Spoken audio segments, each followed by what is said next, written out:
Aaliyah Durant was just trying to get to her meeting, first-class ticket in hand. But when a white man confidently took her seat, the flight crew looked at her like the problem.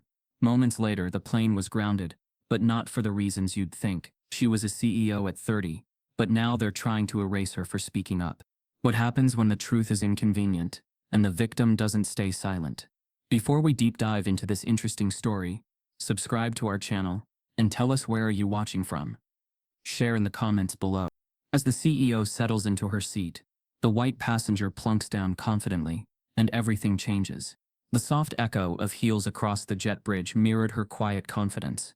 Aaliyah Durant, founder and CEO of a Fortune 100 tech firm, carried herself like the storm she had weathered to get here, measured, composed, and unapologetically black. The gold pin on her blazer shimmered faintly under the dim overhead lights. As she stepped into first class, the energy of the cabin shifting in small, imperceptible ways. Only someone like her had learned to read. A flight attendant, smiling, perfunctory, nodded. "Welcome aboard." Her assistant, Marcus Lee, trailed behind, rolling her carry-on with a casual grace, eyes scanning quietly for anything out of place. At seat 1A, her name was etched digitally into the seat's small screen. Reserved. Confirmed. She paused only to nod slightly to the attendant, then slid into her seat. Everything about her movement said, "I've earned this." But then, without a word, without hesitation, he appeared. Bradley Sutton, early 40s, sharp blue eyes, khaki business casual, moved past her and dumped his leather briefcase into the overhead bin with ownership, not permission. He exhaled loudly, brushing past Aaliyah's arm, as he settled directly into the seat she already occupied, his tone almost rehearsed. "Oh, this is 1A, right? Yeah, that's mine." Aaliyah's brow furrowed, head tilting slightly. She hadn't spoken yet, giving him room just in case it was a mistake. But Bradley didn't even glance at her. He adjusted his cufflinks like she was air.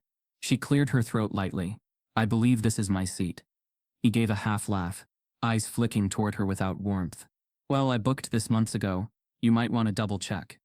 The words weren't aggressive. They were condescending, and coated with that subtle presumption she had fought her whole life.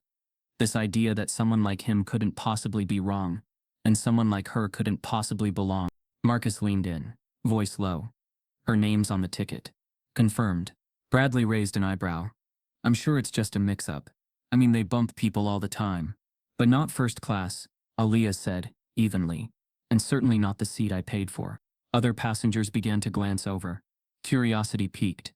The woman in 1B pretended to scroll through her phone, while watching intently from the corner of her eye. The tension thickened like cabin air before takeoff, pressurized and tight. A flight attendant reappeared, sensing the heat. "Is there a problem?" Before Aaliyah could speak, Bradley cut in. "Just a seat mix-up. I've flown this route dozens of times. 1A's always mine." The attendant looked confused, eyes darting to her tablet. "Mr. Sutton, your boarding pass says 3. Bradley smiled, as if he hadn't heard. "I always sit here. This is probably just a software error. You know how these systems work." Aaliyah's jaw tensed. She didn't raise her voice. She didn't argue. She simply turned slowly to face the attendant. "I'm not moving." It wasn't a threat. It was a fact. The attendant hesitated, as if weighing not the ticket records, but the optics. A black woman in a position of clear power versus a white man, speaking with confident disregard, and in that pause, barely 2 seconds long, Aaliyah felt something familiar and infuriating. Invisibility masquerading as procedure. Marcus stood straight now. "We need the head steward, now." Passengers whispered louder. One even began filming discreetly from row 2. Bradley leaned back, arms crossed, sighing like he was the one being harassed. "I just want to get home. This is ridiculous." Aaliyah didn't blink, but deep inside, old wounds stirred. Boardroom dismissals, VC rooms where she'd been talked over. A lifetime of these micro-moments, moments not big enough for protest but sharp enough to bleed. Then suddenly, the aircraft shuddered violently, an unexpected tremor cutting through the entire cabin. The overhead lights flickered once, the engines whined oddly beneath the floor. The captain's voice crackled overhead. "Ladies and gentlemen, please remain seated. We're experiencing minor turbulence before pushback. Please stay buckled." The crew froze. The power struggle in seat 1A came to a sudden, terrifying halt, not from resolution but from the plane itself refusing to move. Aaliyah's fingers instinctively reached for the armrest, the leather cool under her grip. Beside her, Marcus tensed, eyes shifting from the cabin to the windows outside, the other passengers still. Then came another jolt, sharper this time. And over the speaker. "We've been instructed to return to the gate immediately." The attendant stepped back, eyes wide. What? No one was sure if it was the weather, or something else. The plane rolls back toward the gate, but is it because of the turbulence, or the tension in seat 1? Turbulence rocks the cabin, but it's nothing compared to the social storm brewing. The plane jerked again, not violently, but enough to make every head lift just slightly, instincts honed by years of modern travel. For Aaliyah Durant, the sensation of movement beneath her feet was a weak echo of the emotional turbulence already surging inside. As the aircraft slowly rolled back toward the gate, her body remained perfectly still, but her mind was a storm front. Invisibility wasn't always loud. Sometimes it wore the uniform of politeness. Sometimes it sounded like calm suggestions for compromise. Sometimes it looked like a white man settling into a seat he didn't pay for, and the world bending around him to make it seem normal. Around her, murmurs bloomed like rising steam. A woman behind her whispered too loudly, "Why didn't she just move to another seat?"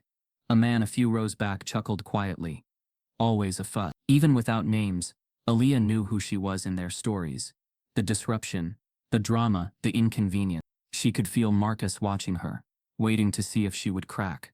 He had seen this too many times.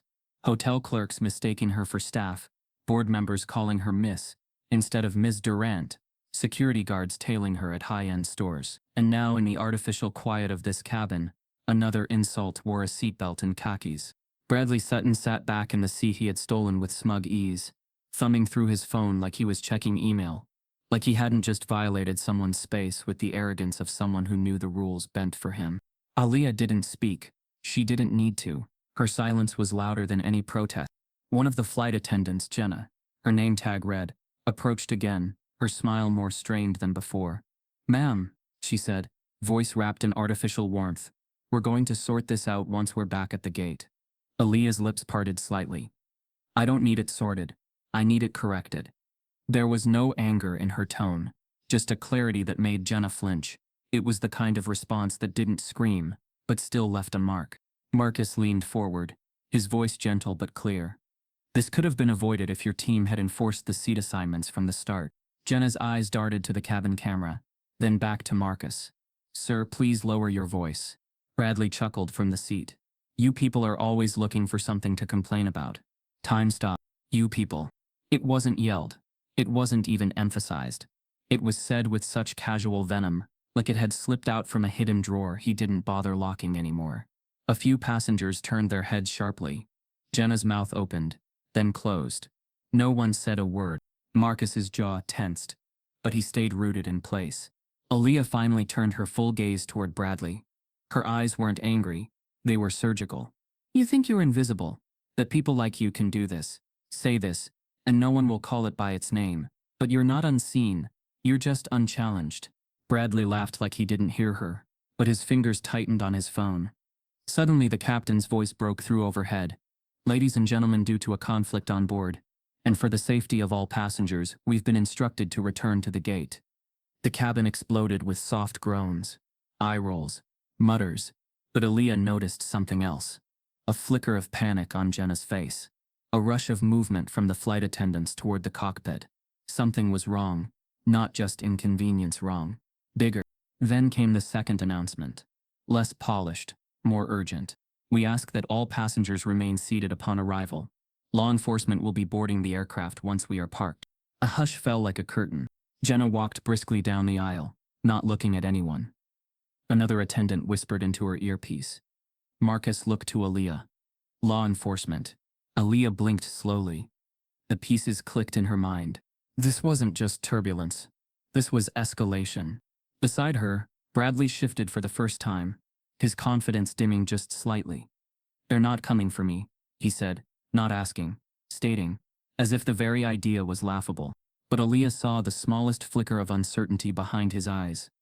The plane began its slow crawl toward the terminal, each inch a reminder of how deeply systems could twist even a simple seating dispute into something bigger, something sharper. A black woman asserting her right to sit where she belonged had now become a security threat. A man who mocked her, stole from her, and weaponized his whiteness was still treated as the default innocent. The woman across the aisle, a middle-aged passenger with designer sunglasses perched atop her head, leaned toward Aaliyah and whispered, "Maybe next time, just let it go."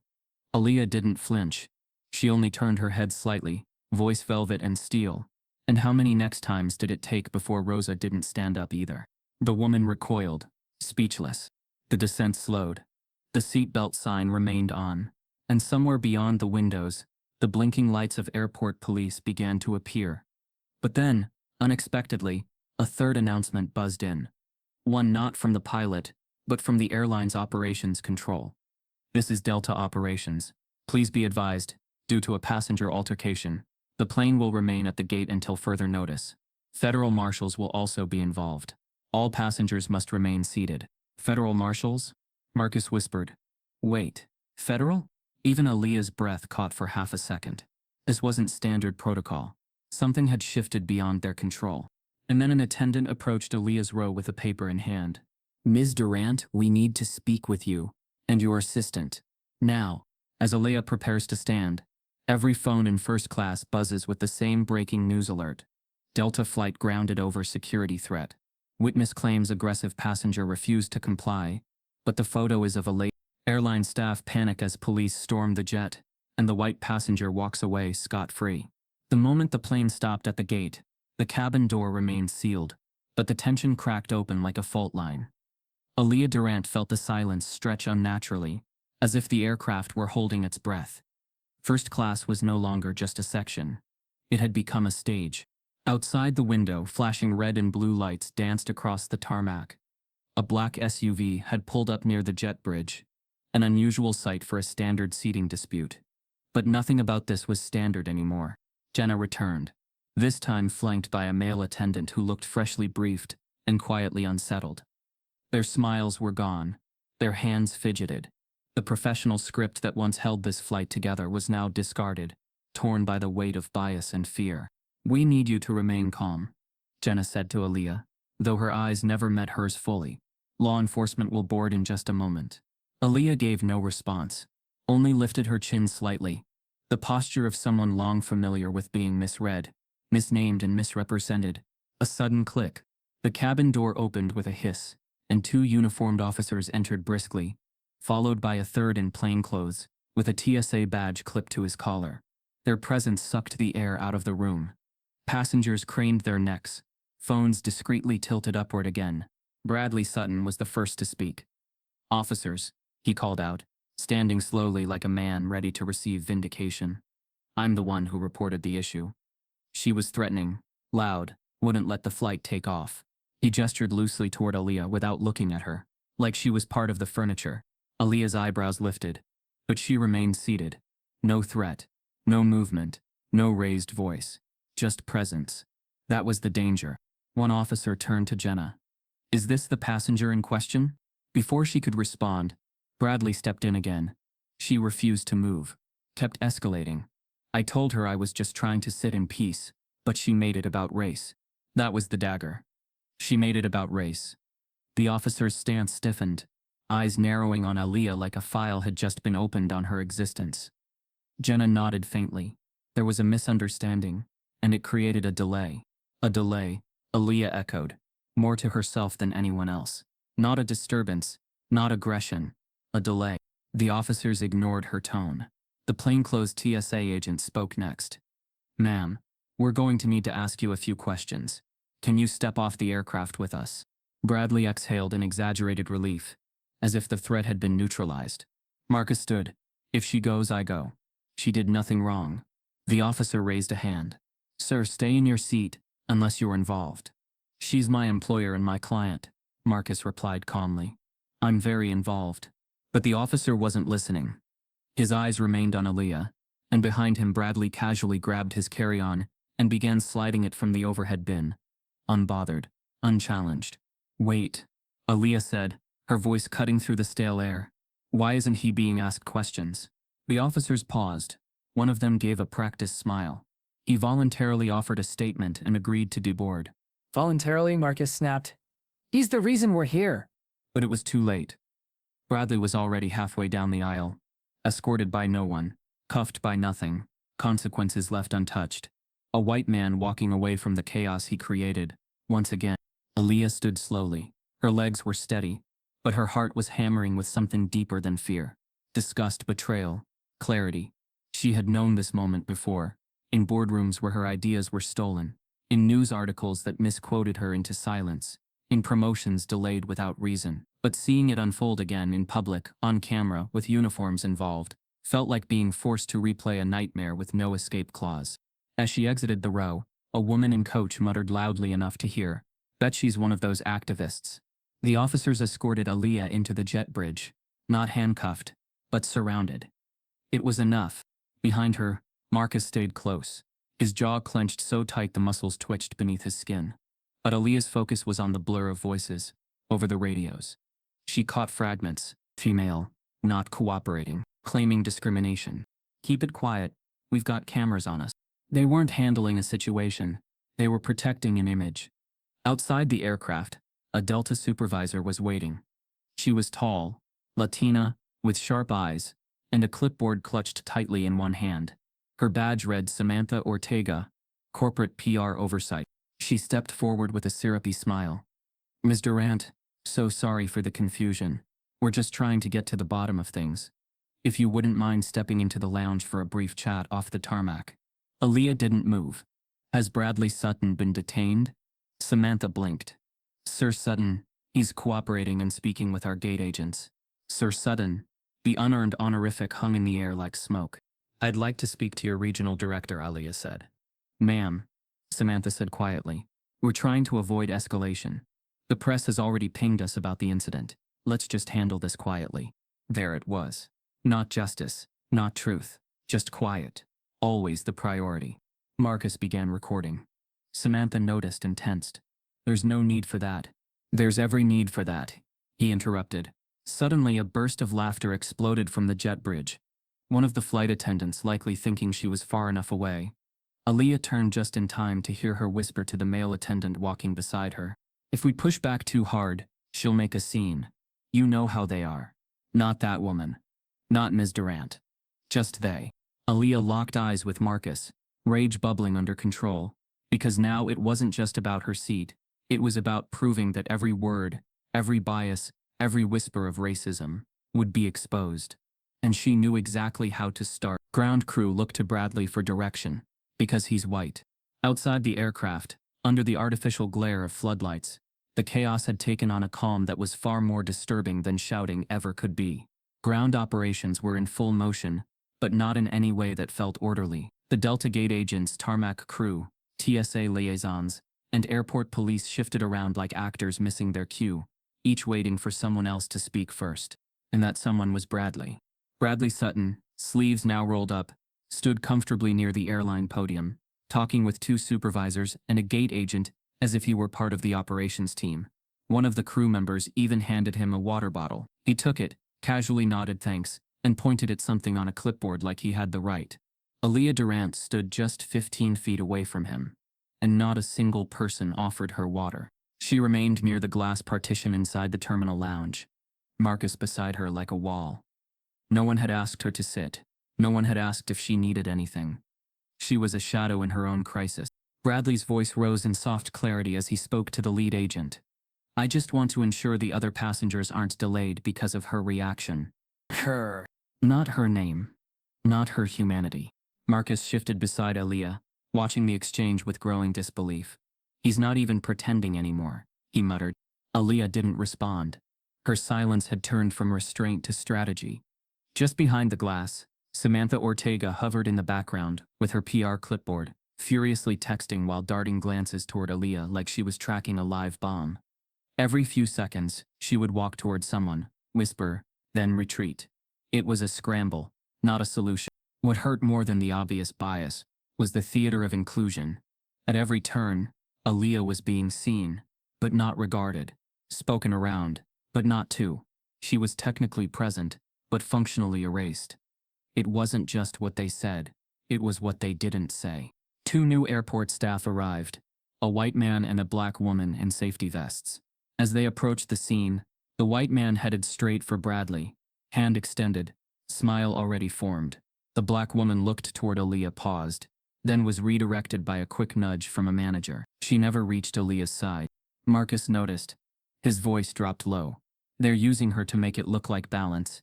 Optics. Aaliyah exhaled slowly, her breath fogging the glass. It's not even subtle anymore. The ground crew formed an informal huddle. Bradley stood among them, talking with open palms, and that frustrating brand of calm certainty. Aaliyah recognized it instantly. He wasn't asserting authority, he was absorbing it. In their confusion, their discomfort, they clung to the man who looked like power, because he looked like what they'd always been trained to trust. Meanwhile, she stood with the credentials of a CEO and the composure of a stateswoman, uninvited to her own reckoning. A voice buzzed through the terminal speakers. Delta Flight 492 will be delayed indefinitely. We apologize for the inconvenience. Passengers groaned.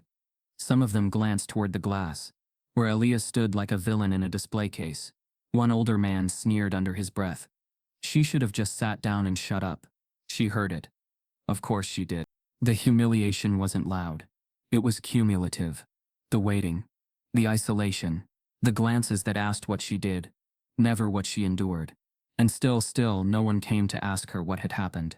Marcus finally stepped forward, addressing a nearby operations agent who'd walked by 3 times already. "Excuse me," he said, measured. "Is anyone going to debrief my client? Or are we just watching him write the story for you?" The agent, a short man with an earpiece and clipboard, didn't stop walking. "We're coordinating next steps, sir." "You're coordinating with the wrong person," Marcus replied. "We've already taken statements." "Not from us." The agent blinked, clearly rattled by being confronted without warning. "You're welcome to wait inside the lounge." Aaliyah stepped forward, eyes locked. "I've been waiting for 30 minutes while a man who took my seat is now consulting with your staff like he owns the plane." Silence. The agent fumbled with his earpiece and disappeared around a corner. Marcus turned to her. "You want me to call press?" Aaliyah shook her head. "Not yet." Behind them, Bradley laughed again, this time louder, in a group of airline staff, as if he were cracking a joke. The sound rang like a slap. It was then that Aaliyah felt it, more than anger. It was shame, and not because she had done anything wrong, but because every system around her was engineered to make her feel like she had. Like the more she stood her ground, the more irrational she became in their eyes. Her presence had turned into the problem. She lowered her gaze briefly, grounding herself. But Marcus wasn't backing down. He leaned closer, voice dropping to a whisper. "If they don't fix this in the next 5 minutes, I'll start live streaming. They want optics? Let's give them a front row seat to the truth." Aaliyah hesitated. She had built a billion-dollar company, without scandal. She had protected her brand from every baited trap thrown her way. Going live meant losing control of the narrative. Maybe forever. But maybe that was the point. The question was no longer, what will they think of me? It was, what if they only see me when I bleed? She turned slowly, eyes locking on the terminal camera in the corner. Her reflection stared back, tired, elegant, and burning beneath the surface. As Marcus opens his phone to go live, Samantha Ortega rushes over, waving her hands. "Wait, legal just called. They want to offer a resolution, but it has to stay confidential." Aaliyah's assistant pulls out his phone, but the airline blocks the signal. Marcus Lee's fingers hovered over the Go Love button. He looked toward Aaliyah one last time, a quiet plea in his eyes, not for permission but alignment. Aaliyah nodded once. He tapped the screen. Nothing happened. The app buffered, then froze, then blinked out entirely. He checked the signal 5 bars, but the little LTE symbol next to it had vanished. No cellular data, no Wi-Fi either. Just a frozen dashboard, as if the phone had been plunged into a dead zone. "What the?" Marcus muttered. He refreshed, swiped, toggled airplane mode. Still nothing. He turned his screen toward Aaliyah. "We're being jammed." Aaliyah's gaze remained on Samantha Ortega, the PR head who had rushed over just seconds earlier, waving her hands like a lifeguard in a pool full of sharks. "Please, before you post anything, just hear what legal has to offer." Behind them, the sterile terminal air seemed to hum with unseen tension. The sleek walls, once symbols of modern convenience, now echoed like a holding cell. Every glossy surface reflected their discomfort. But Aaliyah didn't speak. She simply watched Samantha, watched the way her blouse collar wilted slightly with sweat, how her corporate calm was breaking at the edges. What kind of resolution are we talking about? Marcus asked coolly. Samantha hesitated. It would involve financial compensation, first-class vouchers, formal apology, and discretion. Nothing public. No acknowledgement? Aaliyah's voice was soft, but it sliced. We want to protect your dignity, Samantha said, as though she believed it. A quiet resolution spares both parties. No, Aaliyah replied. It spares you. Before Samantha could respond, her phone buzzed. A message blinked on the screen. Aaliyah caught the flash of it over her shoulder before Samantha tilted it away. Contain or cancel. Do not let this go online. The words sank in, like poison. Who sent that? Marcus asked. Samantha clutched the phone to her chest. Internal protocol. You understand brand integrity matters. And racial integrity? Aaliyah asked. Does that matter in your protocols? Samantha blinked like someone slapped with words she didn't know how to hold. We're doing our best to manage this. But if footage leaks before our department issues a statement, you'll smear me, Aaliyah finished for her. Silent. Behind them, the plane sat at the gate like a crime scene with no tape. Passengers had been deboarded into other terminals. Some rescheduled, some rebooked, but none of them had received a clear explanation. And yet, despite the confusion, one thing was certain. The airline's Wi-Fi had gone dark across the entire gate. It wasn't a glitch. It was deliberate. A small crowd of passengers milled nearby. Clearly annoyed, one woman tapped on her phone. Frustrated. No service. Are we underground or something? Another man in business casual muttered. We're being blacked out. They always do this when something happens. They're scrubbing, Marcus whispered. They're locking down comms before the story breaks. Aaliyah's stomach turned, not from surprise, but recognition. This wasn't her first time watching a system weaponize silence.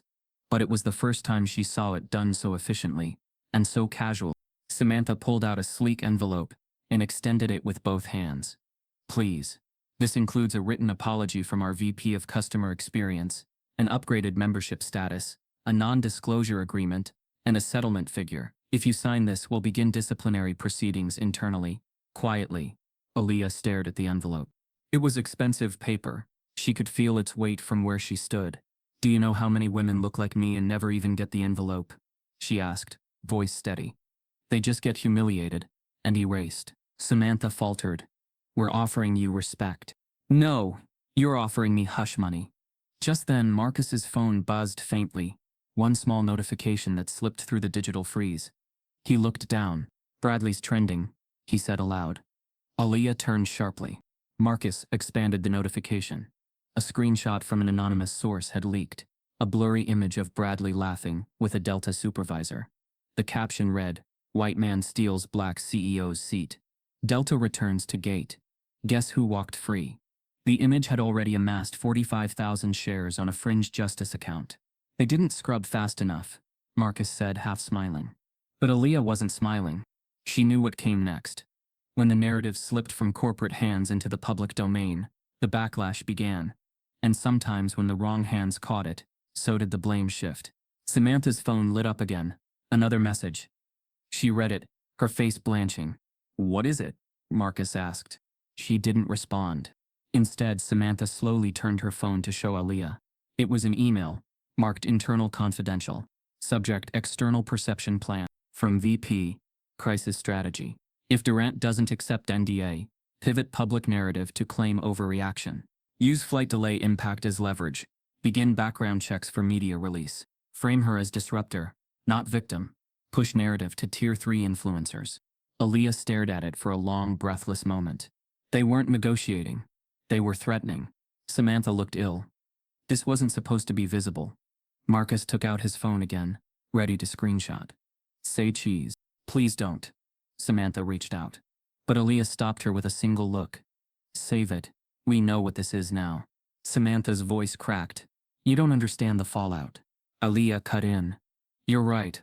I don't. Because for people like me, the fallout already happened the moment he sat in my seat, and the world bent to fit him. Samantha took a shaky breath. You'll destroy a lot of careers. Aaliyah tilted her head.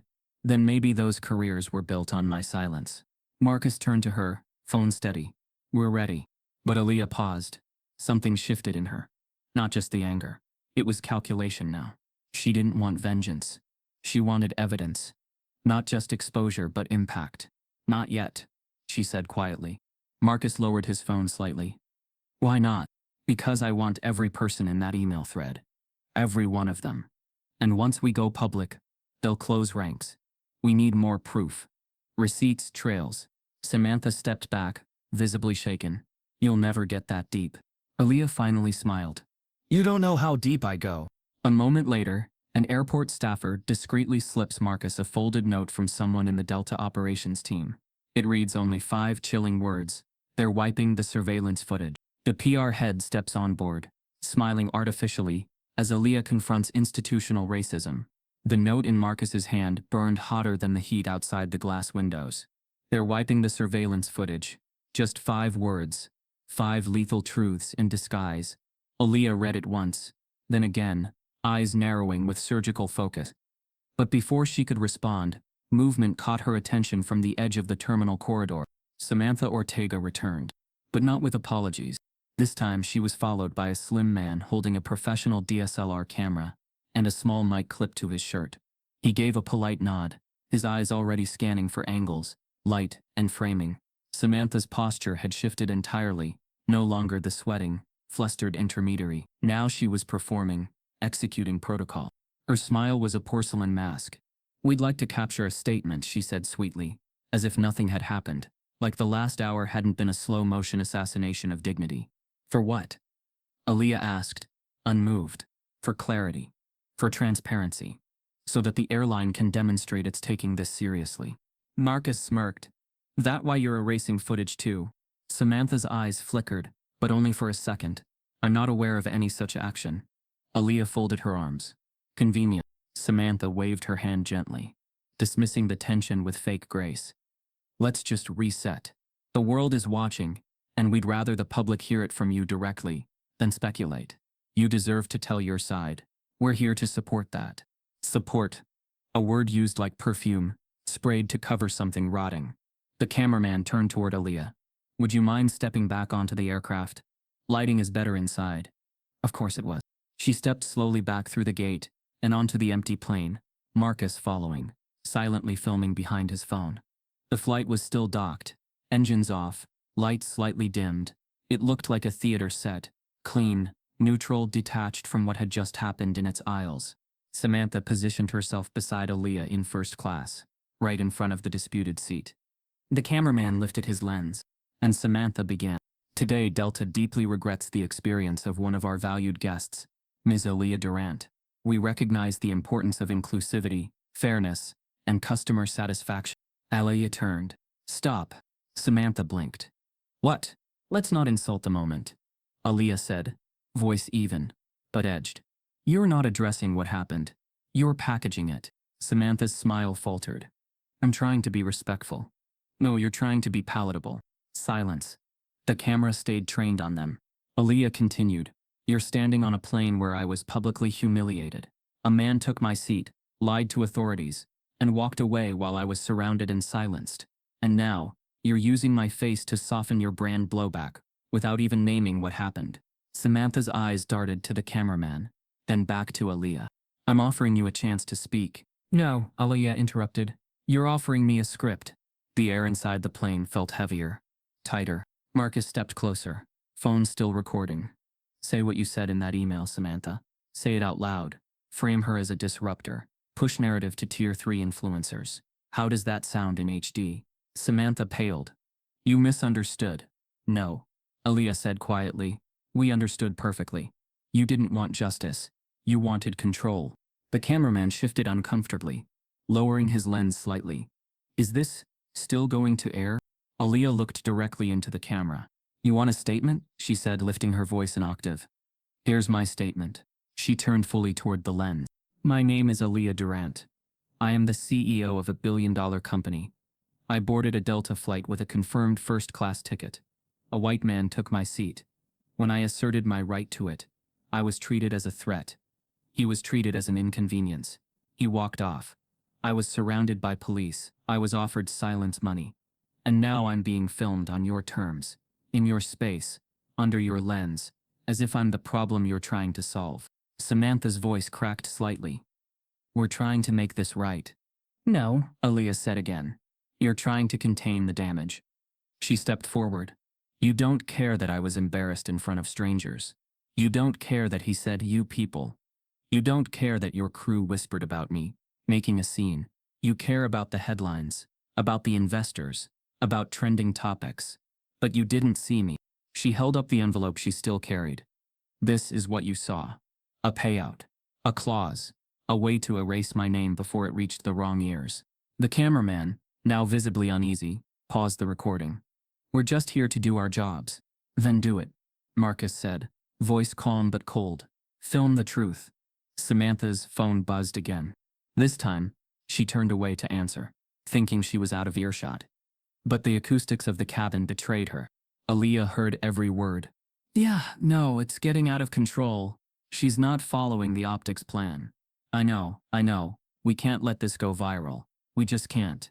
Aaliyah's chest rose slowly with breath. Not fury, not even sadness anymore. Resolve. She turned to Marcus. We're done here. They exited the aircraft, stepping past a new wave of ground staff with tense, nervous smiles. Everyone pretending it was normal again. Everyone complicit in the performance. Outside, as they entered the terminal again, Aaliyah finally allowed herself to slow down. This wasn't about a seat.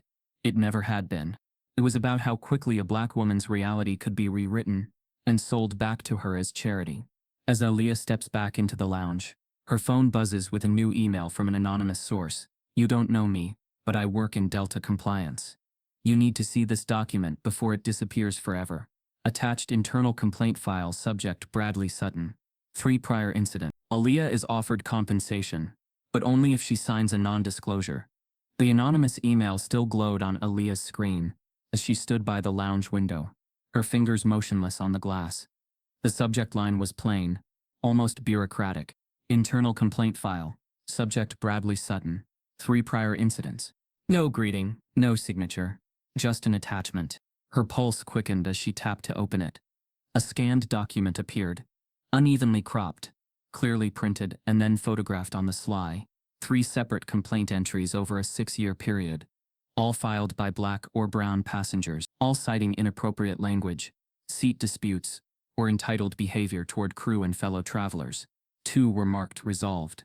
1 was dismissed insufficient evidence. Each one had been buried. Her hands trembled, not from shock, but recognition. They knew Bradley wasn't an isolated actor. He was a pattern, a liability, and they let him fly unchecked because whiteness still wore a safety vest in every system. His entitlement had never been questioned because it had always been enabled.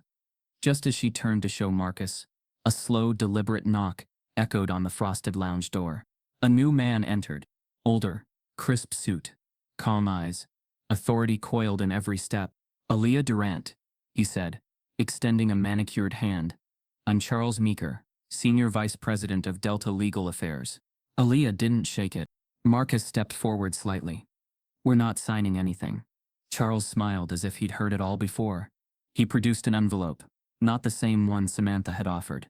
This one was heavier, glossier, embossed with the Delta crest. This is a revised offer, he said smoothly.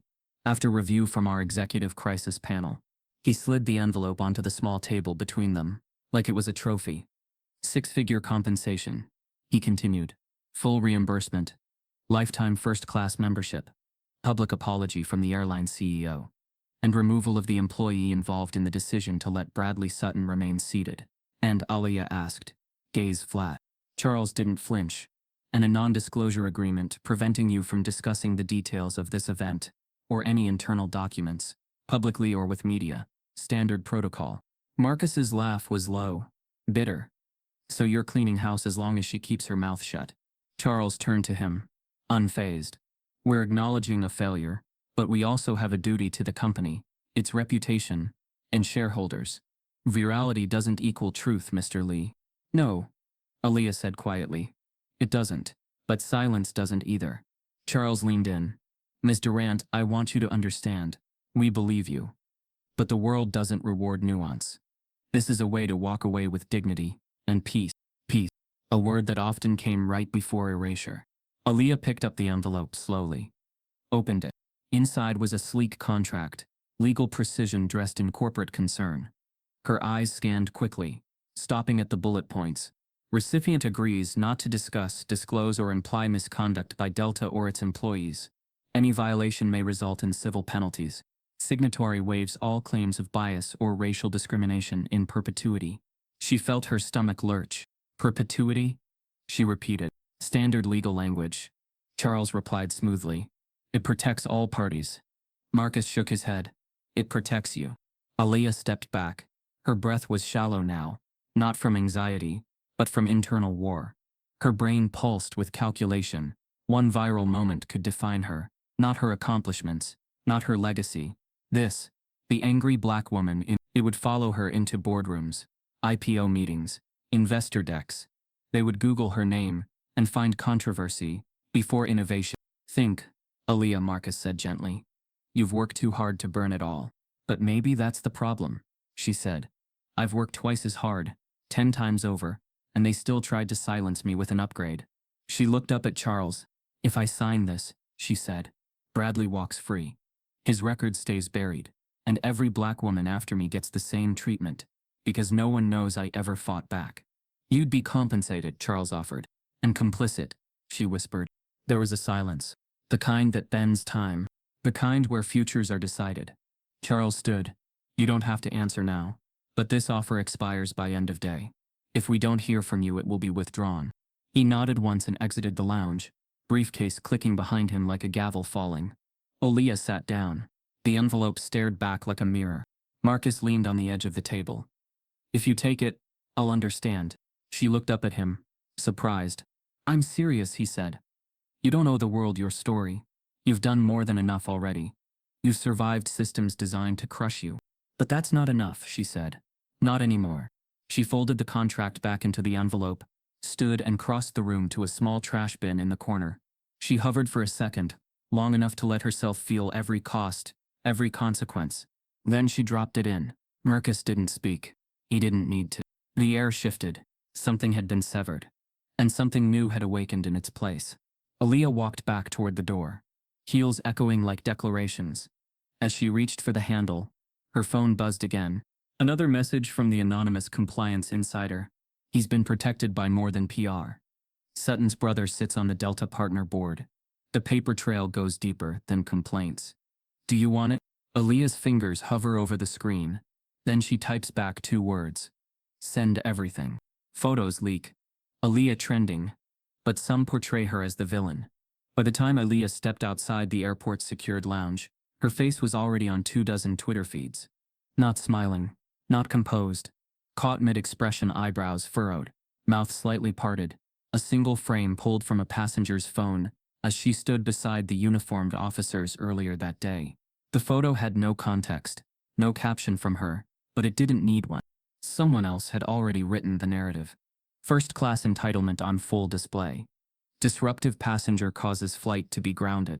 Below it, a cropped image of Bradley Sutton smiling, waving to crew. The implication couldn't have been clearer. She was the aggressor. He was the victim. It was beginning. Marcus caught up with her near the parking structure, reading through his own phone. They're calling it a seat scuffle. A scuffle. Aaliyah didn't flinch. Another headline popped up. Passenger dispute ends flight early. Eyewitnesses claim woman escalated tension. Not CEO, not black woman targeted. Just woman. And escalated. Aaliyah scrolled further.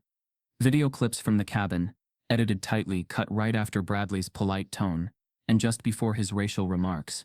One popular post had looped a moment of Aaliyah saying, I'm not moving, as if it were defiance for the sake of ego, not principle.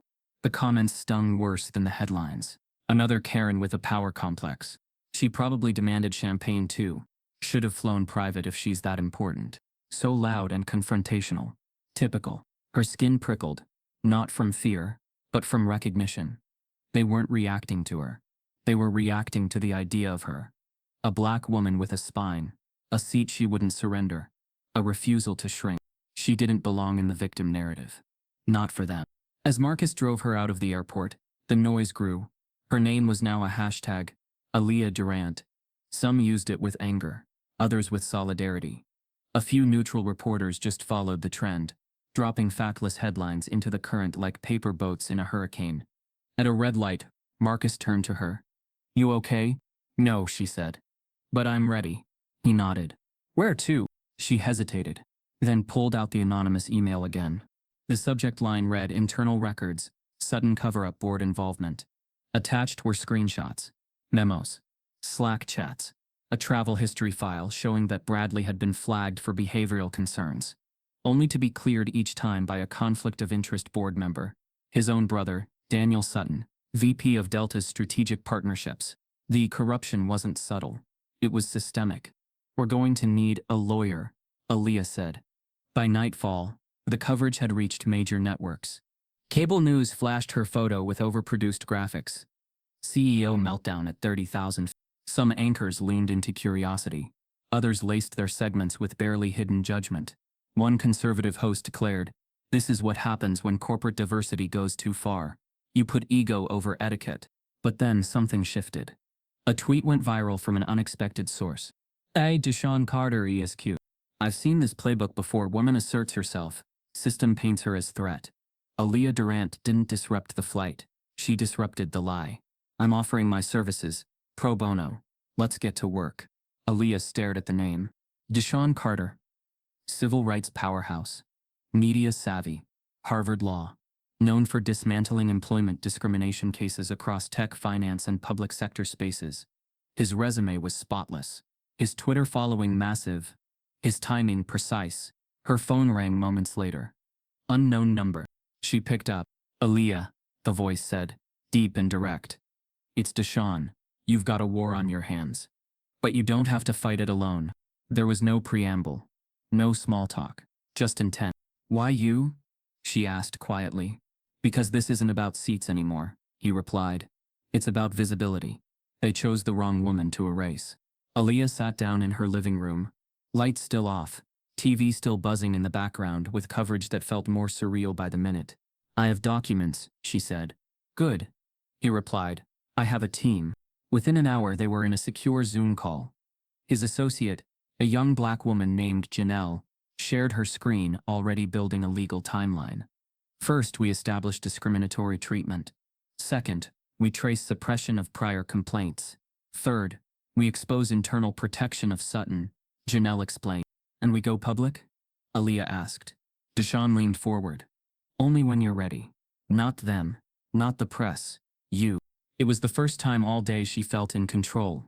Still, the pressure loomed. She had already received 2 interview requests from major morning shows, and 3 podcast DMs from allies who wanted to elevate black voices. The same ones who'd stayed silent last month when a black teen in Atlanta was slammed by police for loitering in a bookstore. Everyone wanted her story now, but none had protected her silence when it mattered. As the Zoom ended, Deshaun's voice came through one last time. "You need to understand something, Aaliyah. When you refuse to be quiet, they'll come after you next. Not your story. You let them," she said. He didn't smile. "They won't go for the truth. They'll go for your image, your family, your leadership record. They'll dig for anything to discredit you. I know. They'll try to make you the disruption. I know." A beat of silence passed. "Then we fight fire with receipts," he said. As Aaliyah ends the call, she receives a chilling voicemail from a blocked number. "Ms. Durant, you're making a mistake. If you value your company, your privacy, or your safety, drop this. You've been warned." Anonymous messages threaten the airline, and Aaliyah herself. The voicemail ended with a sharp click, but the silence that followed screamed louder. Aaliyah stood alone in her home office, staring at the glowing red voicemail indicator on her phone. The message had been exactly 33 seconds long, calm, untraceable, and unmistakably threatening. "Ms. Durant, you're making a mistake. If you value your company, your privacy, or your safety, drop this. You've been warned." The line had no number, no caller ID, no background noise, just the controlled cadence of someone used to delivering ultimatums. She replayed it once, then deleted it. Not out of fear, but control. Seconds later, her laptop pinged. A new email. No sender, no subject. Just an attachment labeled "Sit down or else I'll." The image was a photo of her building, taken from across the street. Aaliyah froze. Her mind raced through security protocols. Home alarm, security cameras, off-site storage, but this wasn't about safety anymore. It was psychological warfare, the kind used not to hurt the body but to paralyze the will. She called Marcus. He answered on the first ring. They know where I live. Silence.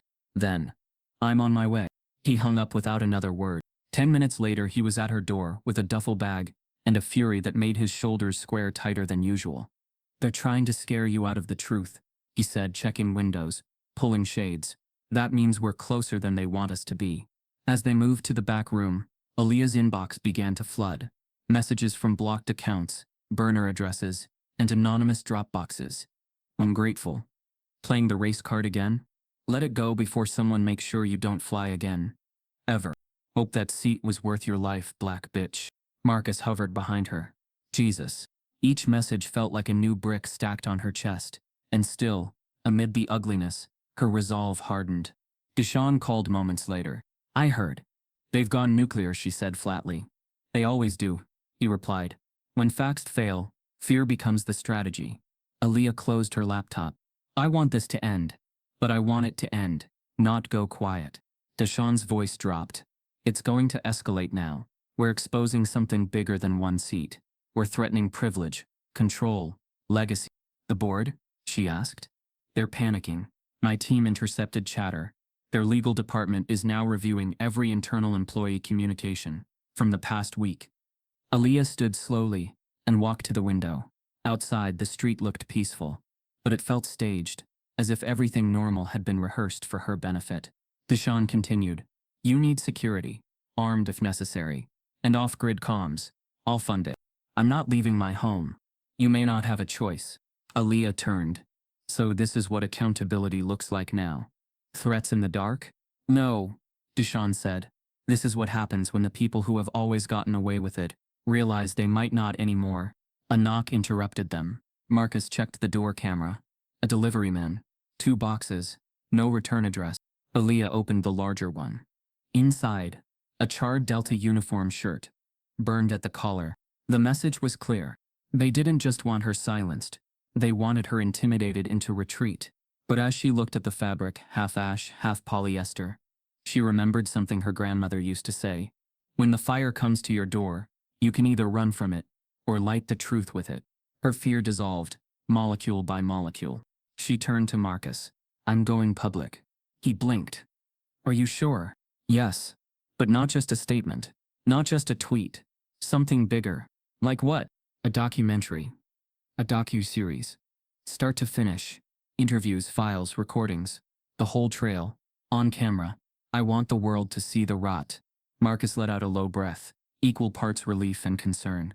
That'll change everything. It already has. She said. Deshawn agreed. We'll protect you. But once this airs, you'll become the face of resistance. They'll dig, attack, maybe even discredit. But the truth will survive, because you showed it. That night, as the emails kept coming and Aaliyah's name trended on every platform, she opened her encrypted folder. Inside, everything she'd received from the Delta Insider. Every suppressed complaint. Every memo signed by Daniel Sutton. Every record of Bradley's misconduct. Sealed away. She uploaded it to the cloud, then hit share access with 2 people, Marcus and Deshawn. No matter what happened to her now, the story would not die.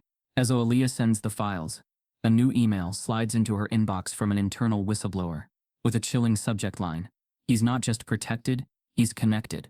You're up against more than Delta. At a press conference, she refuses scripted apology and flips the narrative. The room smelled like nerves and polished wood. Aaliyah stood backstage in the press briefing room of a midtown Manhattan media center, a space Delta had once reserved for brand elevation moments. Today it was damage control. The lights were already hot, the backdrop fixed in corporate blues. Reporters were filing in, some familiar faces from business columns and daytime news, others from more urgent spaces, investigative watchdogs, social justice bloggers, even independent creators with millions of YouTube subscribers. They weren't just here for a soundbite, they were here for a spectacle. Delta's PR team had sent Aaliyah the draft statement that morning. 4 sanitized paragraphs that walked around every landmine without ever stepping on truth. It began with, "We regret the confusion experienced by Ms. Durant during her recent flight," and ended with, We remain committed to inclusion, safety, and the equitable treatment of all passengers. Confusion. Commitment. Inclusion. It read like lotion slathered over a bullet wound. She had torn it up. Now as Marcus tightened the lapel mic on her blazer, she felt her breath deepen, not out of anxiety, but purpose. Deshaun Carter stood nearby, arms folded, nodding slightly, as the producers whispered countdowns behind the curtain. 30 seconds, someone called. Marcus leaned in. You don't have to follow anyone's playbook. Not theirs. Not even ours. Aaliyah looked at him. I'm not. I'm writing my own. The curtain opened. Cameras clicked instantly, the sound like a tide breaking. Aaliyah stepped forward. She didn't blink. She didn't flinch. She took the podium like it belonged to her. Not because of entitlement, but because of everything she'd endured to earn her voice. Flashes lit up the room. Mics buzzed to life. The moderator welcomed her with a brittle smile, then stepped aside. Aaliyah looked into the sea of eyes. Then spoke. Good afternoon. My name is Aaliyah Durant. I am the CEO of Tursai Technologies, and I was targeted, humiliated, and nearly erased because I refused to give up a seat I paid for and a truth I live with. A wave of tension rippled through the crowd. She continued, calm and sharp. A white man sat in my first-class seat and claimed it as his own. When I asserted myself, the airline treated me as the disruption. Police were summoned, not for him, but for me. He was allowed to walk off without question. I was offered money to disappear. She paused, letting it hang. I did not. The reporters were still, leaning in.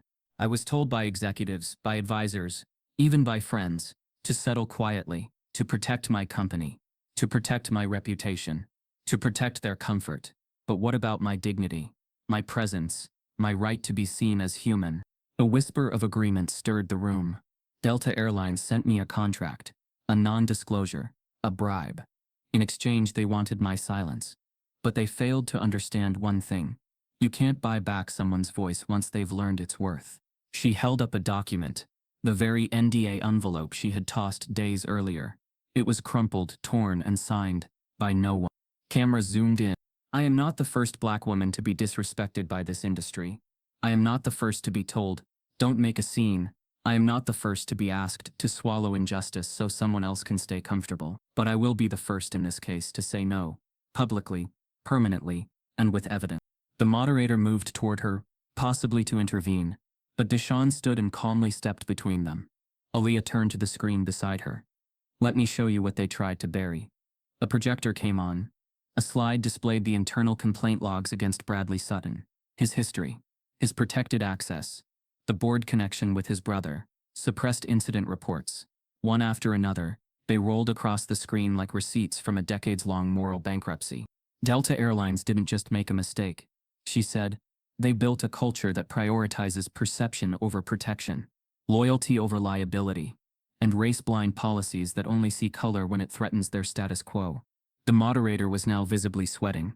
A PR officer near the back stood and made a call on a Bluetooth headset, whispering urgently. But Aaliyah didn't stop. I'm not here for a headline.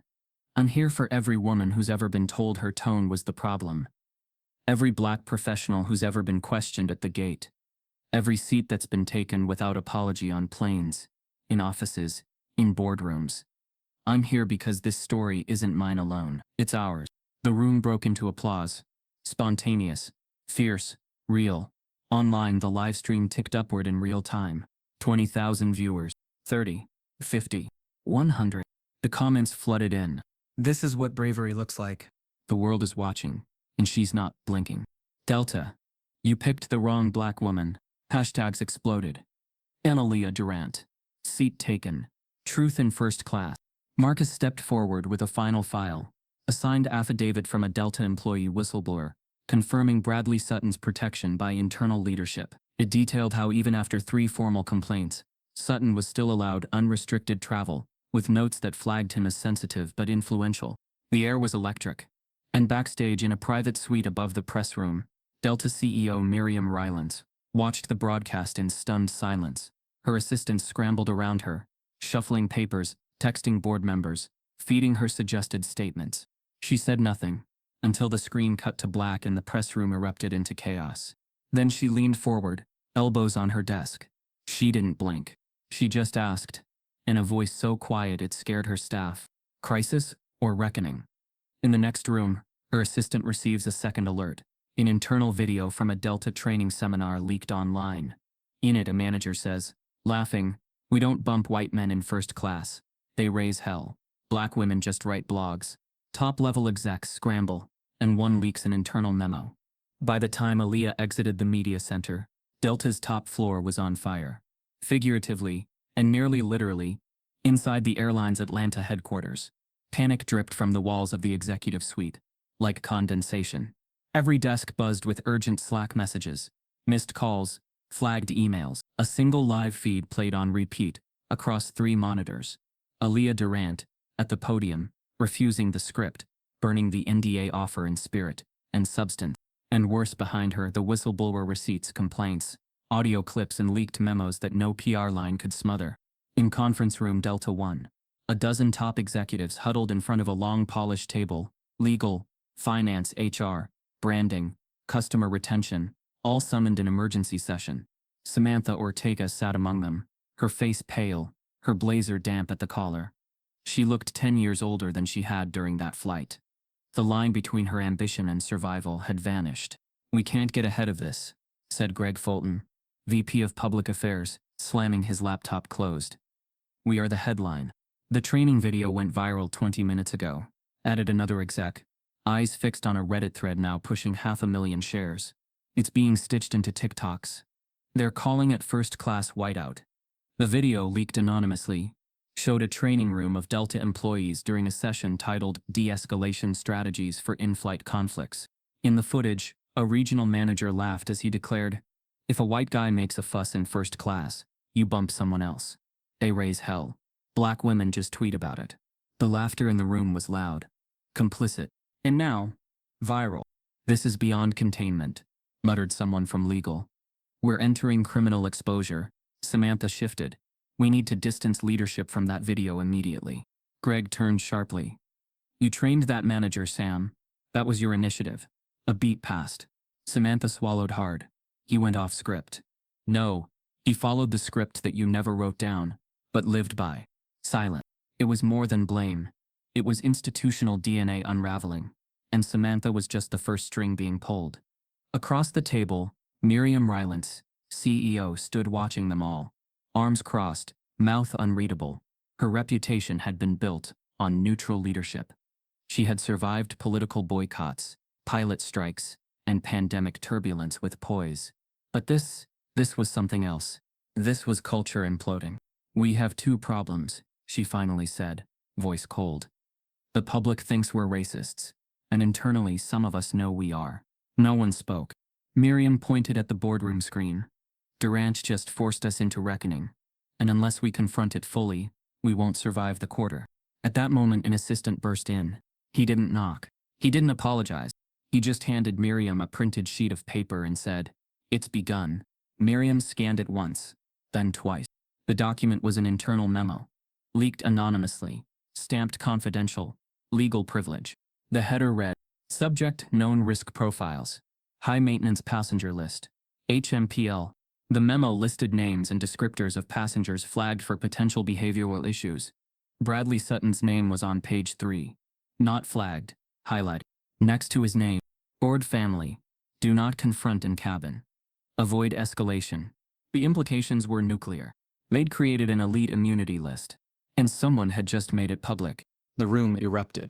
"Oh my God," someone muttered. "This is what Durant's lawyer meant. This is organized." Another exec scrolled her phone in panic. "Stocks down 9%. That's over $2 billion. And CNN just published the document. We're finished. We need an external investigation," Greg said. "A full audit. A purge. Something symbolic." "Symbolic won't fix this," Miriam said.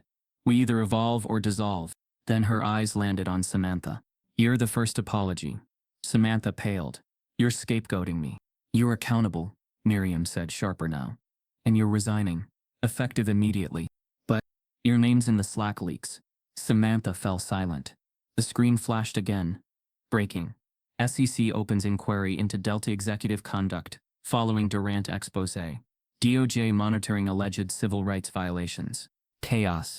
But outside this collapsing tower, in Aaliyah's quiet apartment, none of the shouting reached her ears.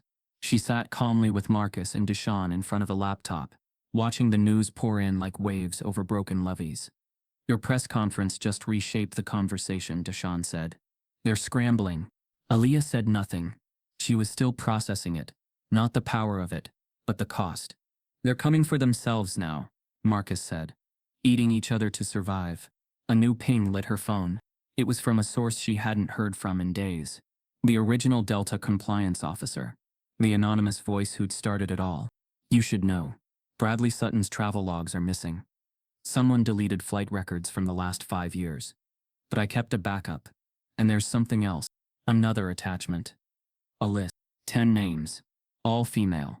All black or brown. All filed flight complaints involving Bradley Sutton. None were acknowledged. Aaliyah read through them silently, her heart sinking with each entry. One in particular caught her eye. Kendra Monroe. 27, Brooklyn. Flight 2024. JFK to LAX. Passenger in 1C refused to let me access aisle seat. Made comments about entitled millennials. I asked for help. Crew told me to sit quietly or be removed. No follow-up recorded. The date was 3 years ago. The same flight number. Same pattern. I wasn't the beginning, Aaliyah whispered. Just the one who refused the ending. Another ping. This time, an envelope slid under her apartment door. Marcus opened it cautiously. Inside, a subpoena. A grand jury notice. Aaliyah looked at it slowly. But the name wasn't hers. It was addressed to Daniel Sutton, Bradley's brother, the Delta board member who had protected him all along. As the camera pans to the sealed subpoena envelope, a knock sounds at Aaliyah's door. And standing outside is Kendra Monroe, the woman from the complaint with a flash drive in hand.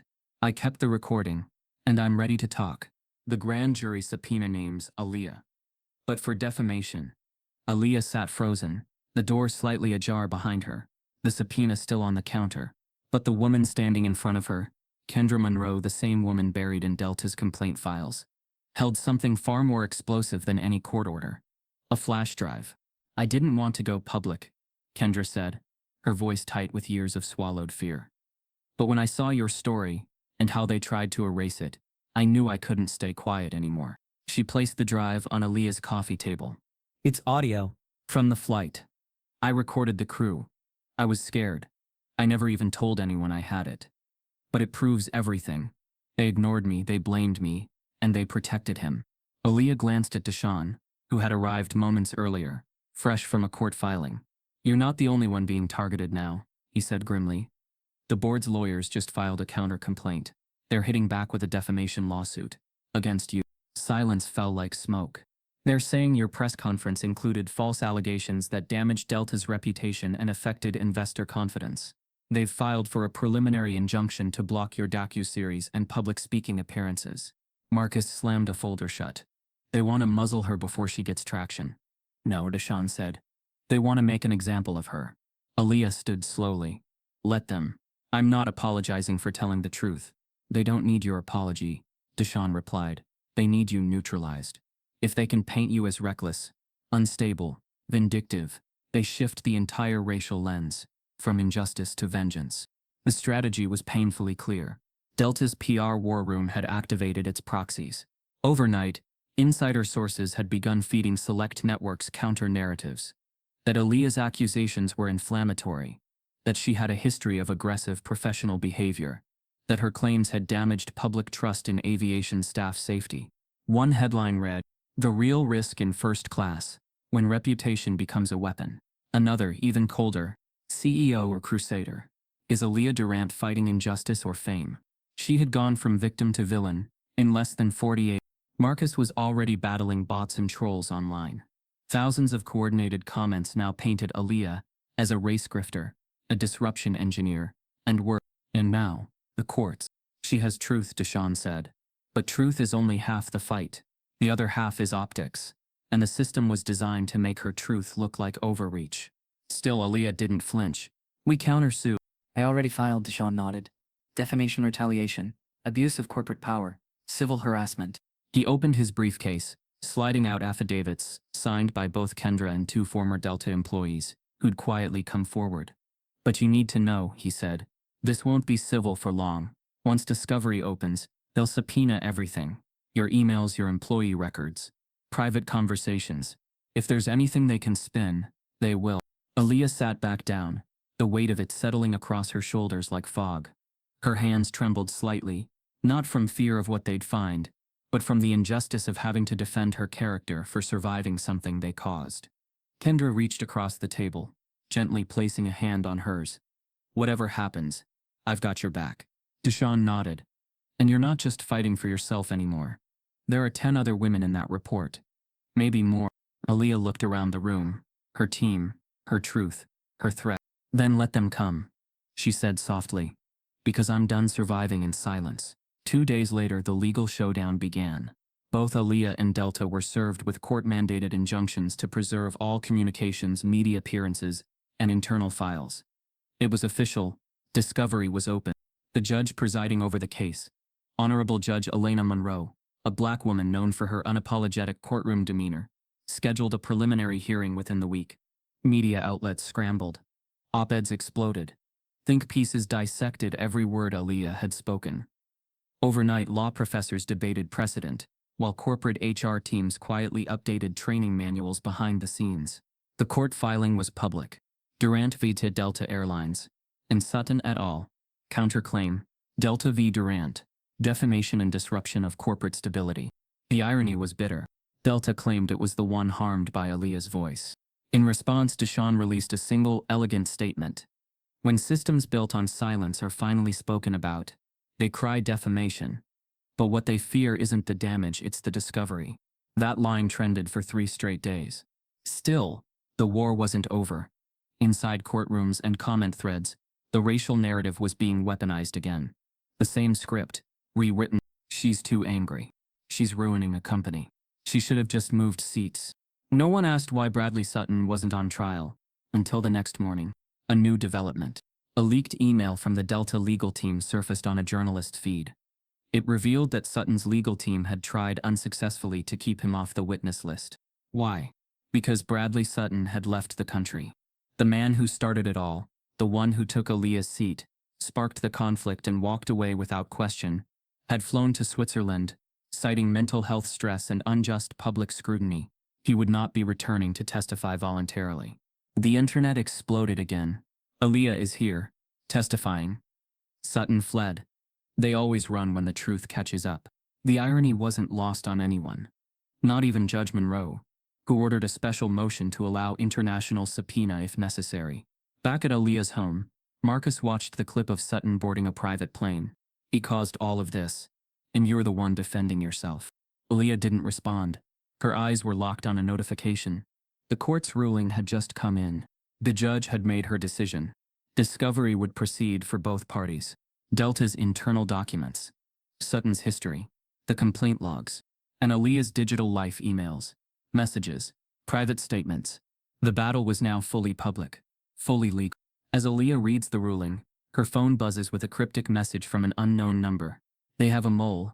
Someone on your team is feeding Delta everything. Depositions reveal Bradley's past of racist incidents, hidden by the airline. The digital warning sat on Aaliyah's phone like a loaded weapon. They have a mole. Someone on your team is feeding Delta everything. She didn't reply. Didn't panic. Instead, she moved inward, quietly, surgically, cross-referencing timestamps, device access logs, and cloud permissions with Marcus and Deshawn's cybersecurity consultant. Within hours, one login anomaly surfaced. A backup drive had been accessed remotely, from a location not connected to their office. The login credentials. They belonged to a junior paralegal in Deshawn's firm, Marla Green. Young, smart, trusted, and now, compromised. When confronted, Marla crumbled in under 10 minutes. She'd been approached by a reputation firm, tied to one of Delta's crisis advisors, promised $10,000 to leak internal memos, prep notes, and strategy outlines. She claimed she never forwarded evidence, just insight. It was enough. Deshawn fired her immediately and reported the breach to the court, ensuring the judge was aware of the mole before Delta could exploit it. The legal fallout was brutal but recoverable, and Aaliyah's resolve only deepened. By the time discovery entered week 2, the tide had shifted. Delta's own documentation had become its worst enemy.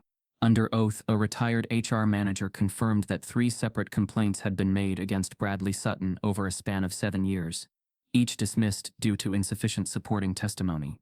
All 3 complainants were women of color. All 3 had been given quiet vouchers after filing. All 3 were contacted by Delta's legal team, asking them to remain unavailable for comment. When pressed, the HR manager admitted, on record, there was pressure from above not to escalate anything involving Sutton. His name was flagged sensitive. We were told to handle it internally, discreetly. That recording made the evening news. Public opinion turned again. This time, sharply. They knew began trending photos of Aaliyah at the podium placed beside scanned complaint reports, redacted lines, and internal memos marked confidential Sutton conduct. Major outlets that once questioned her integrity now ran op-eds titled, Delta's Diversity Facade, What the Durant Case Exposed. How many warnings does it take to ground a racist? Flying while black. The cost of speaking up in first class. Every new deposition added fuel. One pilot testified that Sutton had once demanded a flight attendant be retrained, after refusing him an unscheduled cabin upgrade. The pilot noted Sutton's words clearly, I know people upstairs, you'll lose your wings if you don't watch it. Still, the airline protected him. Until now. Inside Delta's boardroom, fractures deepened. Stockholders called for an emergency review of leadership. The compliance department faced an external audit. Internal emails between board member Daniel Sutton and the now resigned Samantha Ortega surfaced, showing they had worked in tandem to bury misconduct claims. And yet amid all this fallout, Bradley Sutton had remained silent. Until he didn't. On a gray Friday morning, just after Judge Monroe issued a third motion to unseal Delta's quarterly executive bonuses, a major news alert shook the legal war room. Breaking. Sutton to speak publicly on Durant controversy, live tonight at 7 p.m. EST. The network? A conservative-leaning outlet known for soft interviews with misunderstood figures. Aaliyah, Marcus, and Deshaun gathered around a monitor, unsure of what he'd say, but certain it wouldn't be truth. He's going to pivot, Marcus said. Make himself the real victim. Worse, Deshaun added. He'll make her the aggressor. Aaliyah sat still, then spoke. Let him. The broadcast opened with cinematic polish, soft lighting, calm music, a host with a sympathetic tone. Then came the wide shot. Bradley Sutton, in a navy suit, seated confidently. No tie, loosened collar, the look of a man rehearsed. The host leaned forward. You've stayed quiet for weeks, Bradley. What made you come forward now? Bradley smiled. Because I've been vilified. Turned into something I'm not. And I want to share my side. He sighed.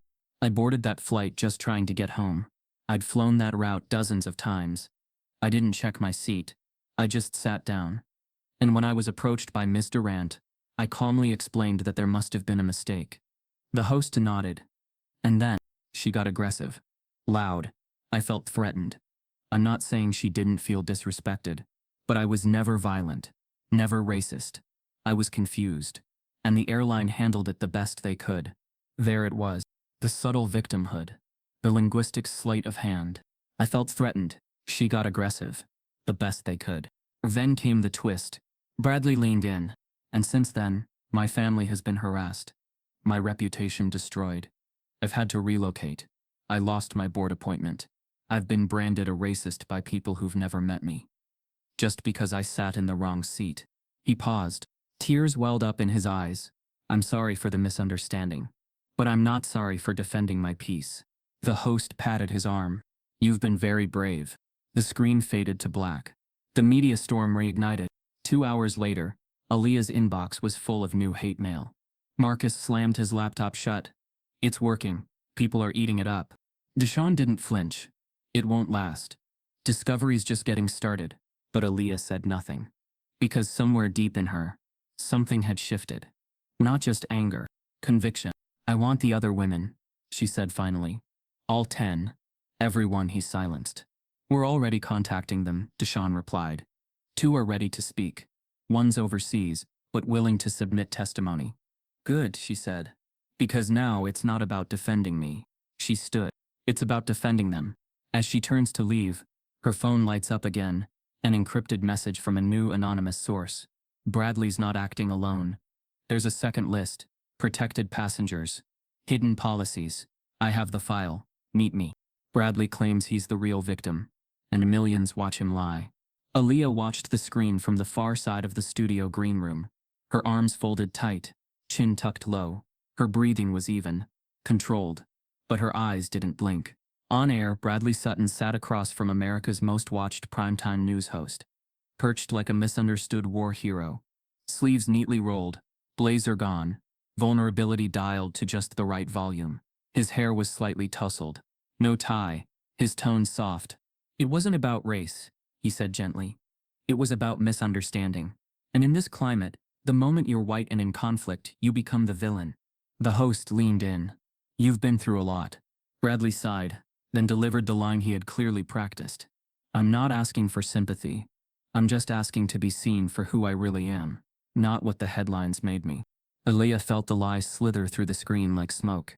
Behind her, Deshaun stood watching with his arms crossed. Marcus sat beside the monitor, fists clenched so tight his knuckles turned bone white. They're rewriting the narrative in real time, Marcus muttered. He's playing the wounded protector. They always do, Deshaun replied. Calm but bitter. Bradley leaned forward again, voice trembling. I've received threats.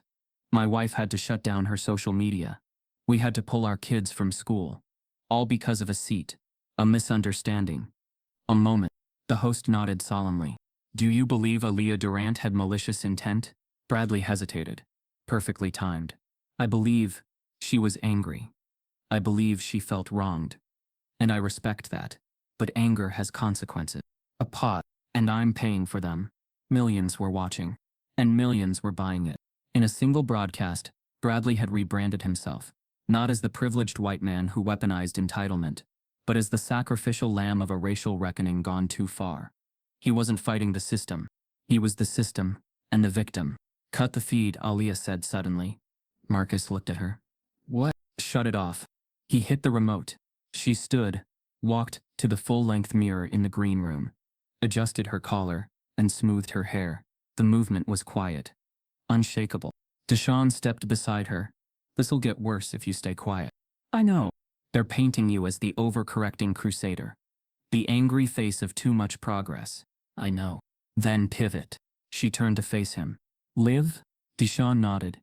Tonight. 30 minutes later, the network producers were scrambling to shift the primetime lineup.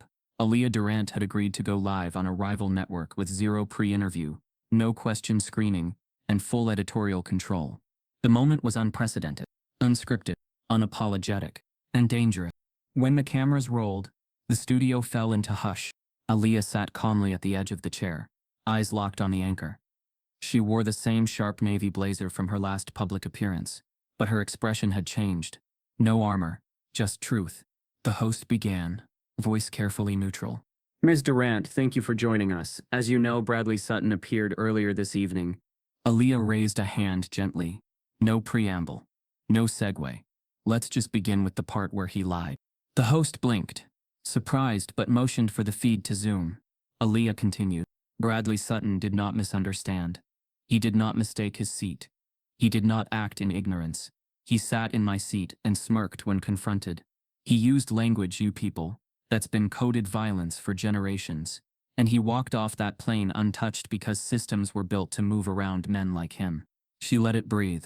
The public doesn't hate him because he's white. They hate the truth, that he could manipulate perception faster than I could prove reality.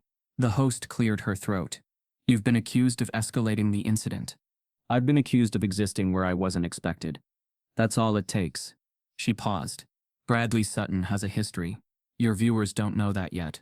But they will, because I have every suppressed complaint, every internal memo, every protected list of elite travelers, Delta shielded, at my expense.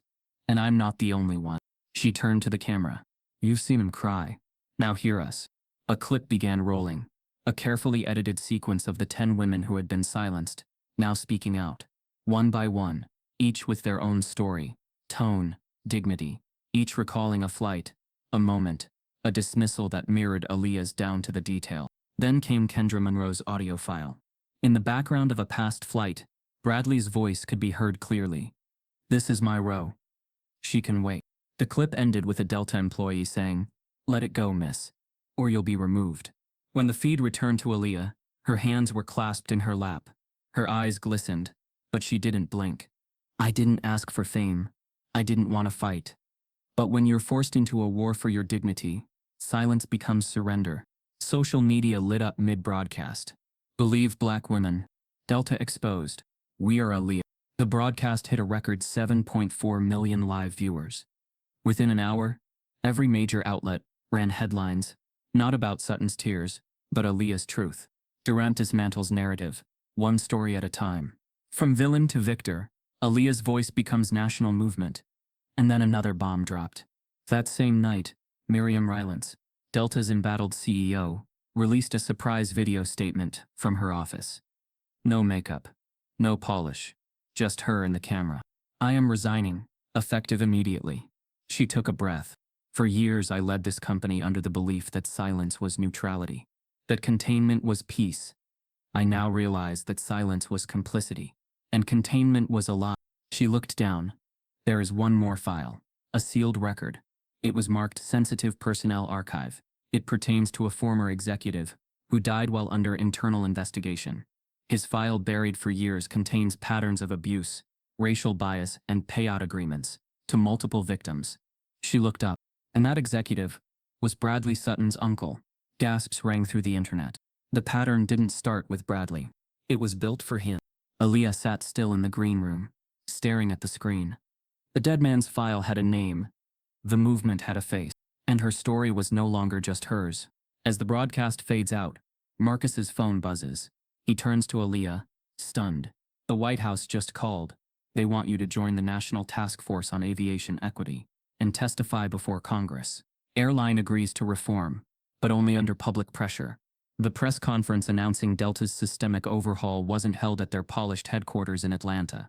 It was held in a neutral window-lit venue, a civic center in Washington, D.C., surrounded not by airline executives alone, but by regulators, civil rights leaders, and advocacy groups. Because by now Delta had lost the right to script its own redemption. Their reformation wasn't driven by conscience. It was driven by pressure. Public fury had reached boiling point. Protests had erupted at airports nationwide. Flight attendants began speaking out anonymously. Passengers posted decades of silent discrimination stories. And stockholders threatened withdrawal unless reforms became non-negotiable.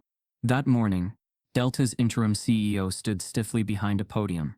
We are announcing a comprehensive settlement and accountability framework, she began, the words heavy with legal padding. All prior NDAs tied to discriminatory incidents are hereby nullified. Victims may speak freely. A $120 million equity fund is being created to audit, retrain, and restructure passenger policies, corporate culture, and executive oversight. Additionally, we are entering into a consent agreement with federal regulators and the National Aviation Equity Task Force. A pause. And all this began because one woman refused to move. The cameras pivoted. Aaliyah Durant stood quietly near the edge of the crowd, her expression unreadable. She hadn't asked for a spotlight, but history had positioned her there. Anyway, Marcus stood beside her, the only person who truly knew the cost of what that sentence had meant. Later that evening, the National Summit on Racial Equity in Transportation opened its keynote session to thunderous applause, and this time it was Aaliyah who walked onto the stage. Not as the woman denied her seat, but as the one who had transformed the aisle into a platform. She stepped behind the podium slowly. No notes, no teleprompter, only her voice. When I boarded that flight, I didn't know the fight I was stepping into. I just wanted to sit in the seat I paid for, the seat I earned, the seat I belonged in. The room quieted. But I've learned something since then. I wasn't just fighting for my seat on a plane. I was fighting for space in a country that still doesn't know how to see black women without flinching, without doubting, without silencing. She glanced at Marcus, then at Kendra Monroe, who sat 2 rows from the front, clutching the hand of another formerly silenced complainant. I was told to be quiet, to settle, to think of my reputation. And to that I now say, silence protects power, not people. She let the applause pass before continuing. We've unsealed policies, canceled NDAs, forced one of the largest companies in the world to rewire its system. But that's not justice. That's just maintenance. The real work starts now. Her voice cracked, just slightly. Because the system didn't break that day on the plane. It worked exactly as it was designed to. And that's what has to change. A pause.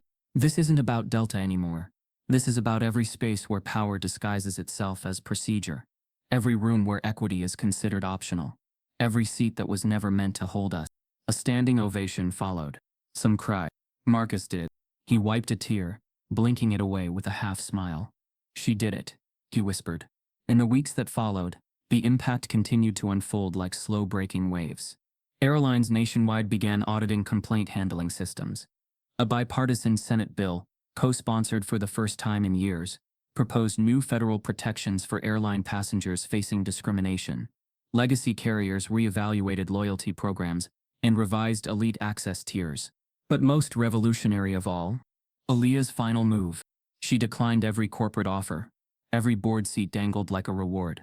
Every book deal, speaking tour, and streaming contract.